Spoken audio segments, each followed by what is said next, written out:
బ్రహ్మార్పణం. ఈ గుణం పెరిగే కొద్దీ మాయాజాలం తగ్గుతుంది. గురువుపై నమ్మకం, పరమాత్మపై ప్రేమ, మోక్షంపై ఇష్టం, ప్రపంచంపైన విరక్తి ఇవి కూడా వీడకూడదు. ఇందులో ఏ ఒక్కటి వీడినా మాయావలలో చిక్కినట్లే.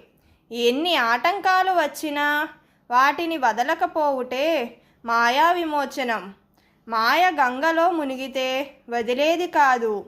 నువ్వు పరమాత్మని వదలకుండా ఉన్నప్పుడు మాత్రమే వదులుతుంది. నువ్వు పరమాత్మని వదలాలని విశ్వప్రయత్నం చేస్తుంది మాయ. నువ్వు మార్కండేయునిలా నీలోని ఆత్మలింగాన్ని పెట్టుకుని వదలకుండా బ్రహ్మాయుష్ని పొందాలి. లేకుంటే మరణం అంటే జన్మ. బ్రహ్మార్పణం.